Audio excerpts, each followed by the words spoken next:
তুই শিওর আমি তোর সাথে গেলে তোর কাজে কোনো প্রবলেম হবে না? প্রবলেম হবে কেন? তুই তো বলেছিলি বাবা সত্যনিধির আশ্রমটা তোর খুব দেখার ইচ্ছে, তাই ভাবলাম ওর ওপরে যখন ডকুমেন্টারিটা করছি তখন তুইও এই ফাঁকে বাবার সঙ্গে দেখা করে নিবি। আচ্ছা, তা আমরা সোজা আশ্রমে না গিয়ে কোথায় যাচ্ছি? আমরা আগেই গ্রামের মোড়ল প্রলয় ভট্টাচার্যের কাছে যাব। উনি বাবার খুব ভক্ত, আশ্রমেও খুব যাতায়াত আছে, উনিই আমাদের বাবা সত্যনিধির কাছে নিয়ে যাবেন। আমার গ্রামে এই অনাচার আমি কিছুতেই সহ্য করব না। সমাজে জাতি ধর্ম সব আলাদা আলাদা করা হয়েছে, তার পেছনে কিছু কারণ আছে। আর এই নিয়ম ভেঙে আমি এই সমাজটাকে রসাতলে পাঠাতে পারবো না। তো গ্রামের মোড়ল, কিন্তু এখানে কি হচ্ছে বলতো? গ্রামে সিরিয়াস কিছু একটা ঘটেছে মনে হয়, তারই বিচার সভা বসেছে। আপনি গ্রামের মোড়ল আর আমরা হচ্ছি ছোট জাত, আপনি যা বলবেন তাই বিধান। কিন্তু ছেলে মেয়ে দুটোর তো বয়স বেশি না, একটা ভুল করে ফেলেছে, ফিরে এলে বুঝিয়ে বললে হয় না? না, শাস্তি পেতেই হবে। এত বড় দোষ করেও যদি শাস্তি না পায় তাহলে গ্রামের ছোট ছোট ছেলে মেয়েরা কি শিখবে? আর শাস্তি তো শুধু তোমার মেয়ে পাবে না বুরুন, শাস্তি তো আমার ছেলেটাও পাবে। সুধা নিলয় দুজনেই যখন পলায় গেছে তখন দুজনের আলাদা শাস্তি পাবে কেনে? তোমার ছেলেটার পাশ্চিত্তি করলেই হবে, আর আমার মেয়েরে উচ্চ কি করতে হবে? হ্যাঁ, করতে হবে, কারণ এটাই বাবার বিধান। আর তাছাড়া তোর মেয়ে ছোট জাতের হয়ে আমার ঘরে হাত বাড়িয়েছে, বামুনের ছেলেকে ভুলিয়ে ভালিয়ে পালিয়েছে। হ্যাঁ হ্যাঁ, বাবা এমন বিধান কেনে দিছে সে কি আর আমি জানি না ভেবেছো? বরুণ, তোর বউকে থামতে বল, না হলে কিন্তু তোর মেয়ের সাথে সাথে তোদেরও এক ঘরে করে দেব। না না মোড়ল মশাই, এমনটি করবেন না। তুমি চুপ করবে? হ্যাঁ, তুমি বাড়ি চলো, চলো তো। আর সবাইকে বলে দিলাম, কেউ যদি সুধা নিলয়ের খবর জানো তাহলে এক্ষুনি জানিয়ে দাও, না হলে আমি পরে জানতে পারলে কিন্তু ভালো হবে না। বাবার আদেশ না থাকলে ওই মেয়েকে আমি জ্যান্ত কবর দিতাম। বাহ, কি দারুণ কথা! একদম গ্রামের মোড়লের উপযুক্ত কথা। একদিন এই গ্রামের মানুষই আপনাকে গ্রামের মাথা বানিয়েছিল গ্রামের শান্তি শৃঙ্খলা বজায় রাখার জন্য, আর আজ আপনি খুনোখুনির কথা বলছেন, তাও শুধু দুজন মানুষ পরস্পরকে ভালোবেসেছে বলে। আপনি কে শুনি? আমার গ্রামের ব্যাপারে নাক গলাতে এসেছেন? আমার নাম মালিনী সেন, আর আমি আপনার গ্রামের ব্যাপারে নাক গলাতে আসিনি। আমি আমার দেশের দুটো নিরীহ ছেলেমেয়ের জীবন বাঁচাতে এসেছি।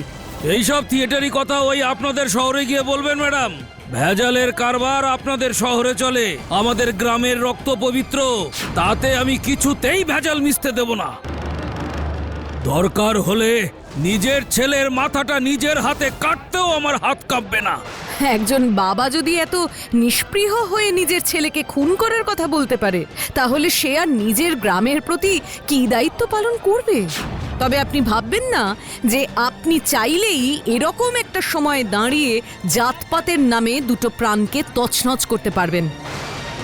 মনে রাখবেন, দেশে আইন কানুন বলে একটা জিনিস আছে।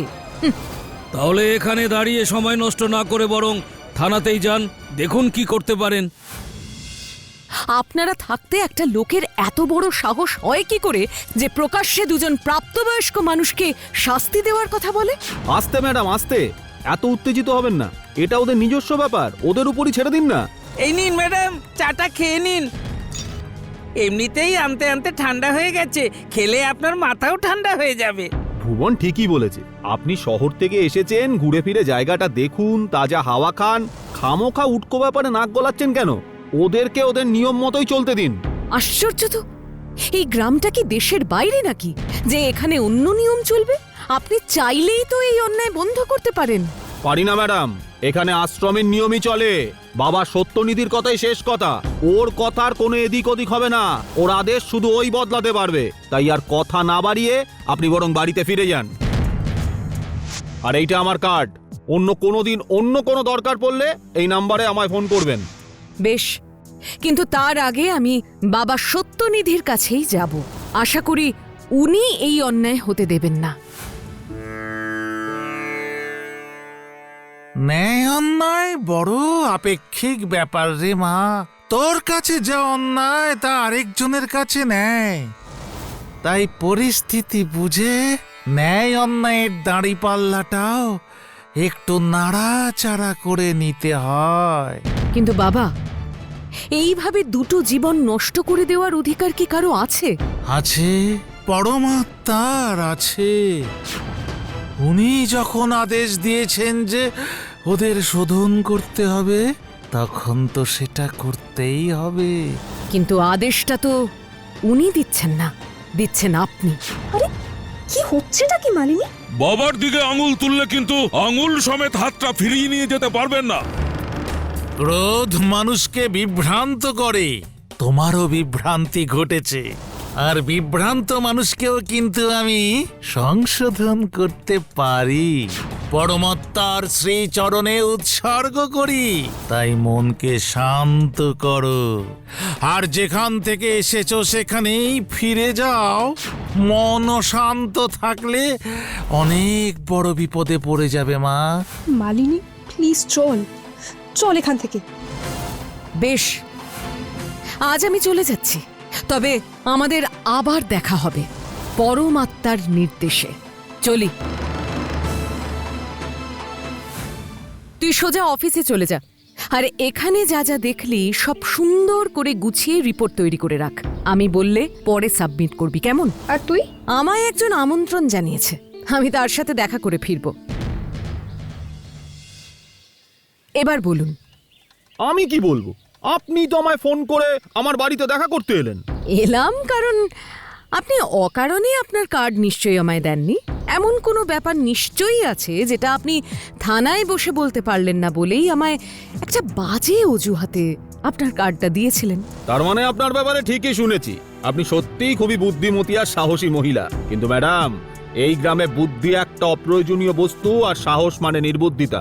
আশ্রম থেকে যখন ঘুরে এসেছেন তখন বাবা সত্যনিধির সাথে নিশ্চয়ই দেখা হয়েছে। কি বুঝলেন? বুঝলাম ভদ্রলোক মানুষের ভক্তির দুর্বলতাকে কাজে লাগিয়ে ক্ষমতার অপব্যবহার করছে।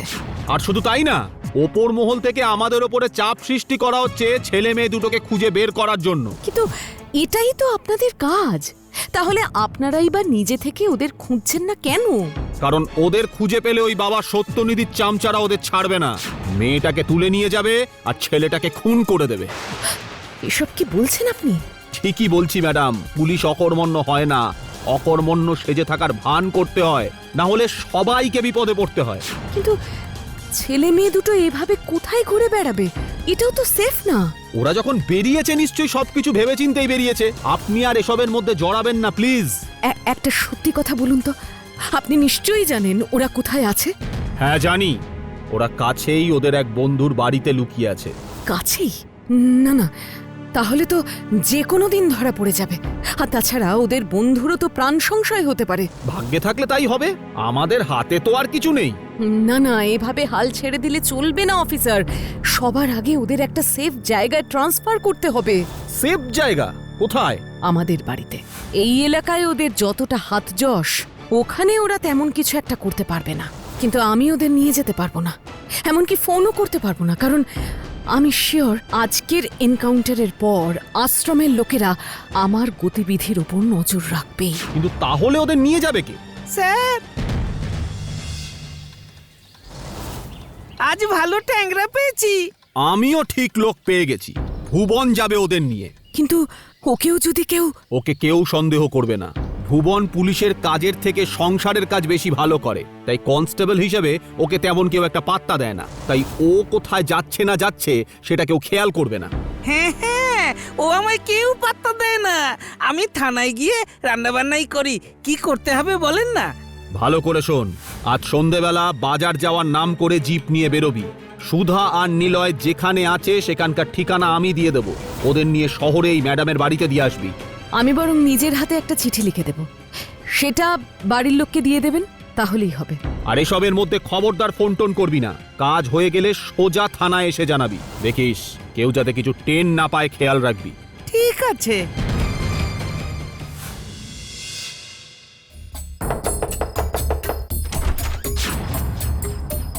ভুবনদা তুমি? স্যার পাঠিয়েছে।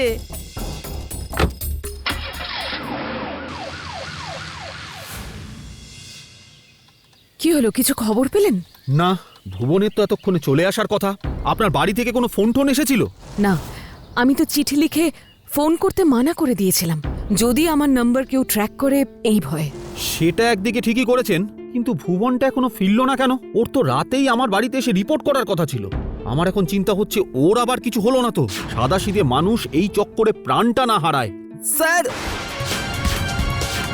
নিলয়, এসব কি করে হলো? সুধা কোথায়? ভুবন কোথায়? ইন্সপেক্টর, মনে হচ্ছে পেটে গুলি লেগেছে, এক্ষুনি হসপিটালে নিয়ে যেতে হবে। আমার হাতে বেশি সময় নেই। আমি ডায়েরি করে যেতে চাই। কিন্তু নিলয়, আপনি আমার জবানবন্দিটা লিখুন, আমি সই করে দিয়ে যাব, প্লিজ। সই করে দিয়েছো, এবার বয়ান লিখবো। সবটা খুলে বলো।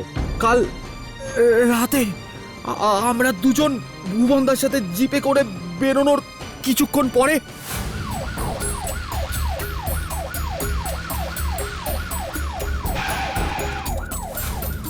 কি হলো ভুবনদা, এখানে থামলে কেন? Toll tax. টোল ট্যাক্স এইখানে? সুধা, পালাতে হবে। পালাচ্ছে পালাচ্ছে, ধর ওদের। পালাচ্ছে পালাচ্ছে, ধর ওদের। দাঁড়া দাঁড়া বলছি। সুধা, আর একটু জোরে। থাম, না হলে কিন্তু গুলি করে দেবো। প্লিজ প্লিজ আমাদের ছেড়ে দাও, প্লিজ, আমরা অনেক দূরে চলে যাব। তোরা না শুধু, ও অনেক দূরে চলে যাবে।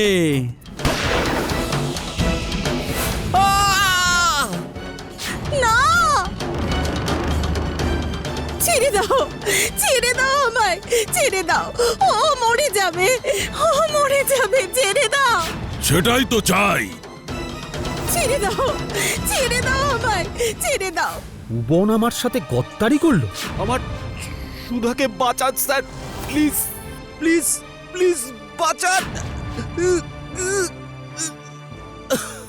নিলয়, ছেলেটা এভাবে চলে গেল, মেয়েটাও ভেসে গেল, আমরা কিছুই করতে পারলাম না। ওর বলিদান আমি বৃথা হতে দেব না অফিসার। আপনি আমায় কাগজটা দিন, যেভাবেই হোক আমি সুধাকে ফিরিয়ে আনবই। আয় মা, আয়। আমি জানতাম তুই আমার স্মরণে আসবি, কিন্তু এত তাড়াতাড়ি আসবি আমি বুঝিনি। হুম, আমি আপনার স্মরণে আসিনি, আমি আপনার আশ্রম থেকে সুধাকে নিয়ে যেতে এসেছি। নিয়ে যেতে চাইলেই কি নিয়ে যাওয়া যায় রে মা? যায় যায়, কারণ ওর মুক্তির টিকিট এখন আমার হাতে আছে। এটা আবার কি? এটা এটা হলো নিলয়ের জবানবন্দি। ও মৃত্যুর আগে আপনার বুজরুকির সব কথা আর ওকে কারা খুন করেছে সে সব কথা লিখে দিয়ে গেছে। সুবোধ, ধর ওকে, ওর ডানা ছাঁটার সময় এসে গেছে। সে চাইলে আপনি আমার ডানা ছাঁটতেই পারেন, কিন্তু সমস্যা হলো আমি না এখানে আসার আগে পুলিশ হেডকোয়ার্টারে আমার লোকেশনটা জানিয়ে এসেছি, আর বলে এসেছি আমি সময় মতন যদি না ফিরি তাহলে বুঝতে হবে আপনি আমায় খুন করেছেন। এমনকি ওরা এখনো আমার ফোন ট্র্যাক করছে। এবার বলুন, একটা মেয়ের জন্য এতটা রিস্ক কি আপনি নেবেন? ও আর হ্যাঁ, ভালো কথা, ওটা ফটোকপি, আসল লেটারটা অন্য জায়গায় আছে। সুধাকে ফেরত না পেলে ওটা হেডকোয়ার্টার্সে চলে যাবে। কি চাও তুমি? সুধাকে, সিম্পল। আর সুধাকে ছেড়ে দিলে যে ওই লেটারটা পুলিশের কাছে যাবে না, তার কি প্রমাণ আছে? না, নেই তো, কোনো প্রমাণ নেই। কিন্তু এই মুহূর্তে আমার উপর ভরসা করা ছাড়া আপনার হাতে আর বিশেষ কোনো অপশনও তো নেই। কারণ সুধাকে নিয়ে না ফিরলে পুলিশের সাথে সাথে কলকাতার বিখ্যাত নিউজ চ্যানেলেও এই ঘটনাটা ডেমোস্ট্রেট করে দেখানো হবে। আর তাছাড়া আপনাকে ধরাটা তো আর আমার কাজ না, সেটা পুলিশের কাজ। আমি শুধু সুধাকে পেলেই খুশি। এবার ভেবে দেখুন আপনি কি করবেন। সুধাকে ছেড়ে দে সুবোধ। কিন্তু বাবা,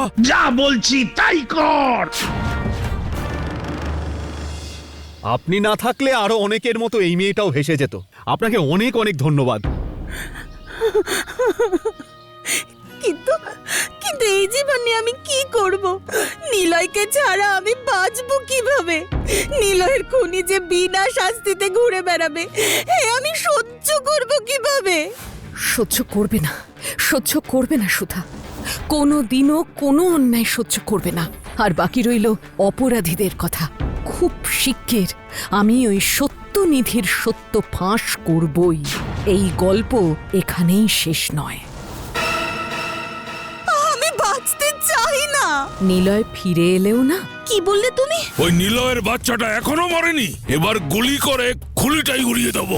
যদি নিলয়কে বাঁচাতে চাস তাহলে চুপচাপ বাবার পায়ে নিজেকে উৎসর্গ কর। এইটুকু ঝুঁকি না নিলে ওই সত্যনিধি গোটা গ্রামকে অজগরের মতন গিলে খাবে। এরকম আরো অনেক সুধা আর নিলয় কুসংস্কারের অতলে তলিয়ে যাবে। তোমার এই লড়াইয়ে আমি তোমার পাশে থাকবো।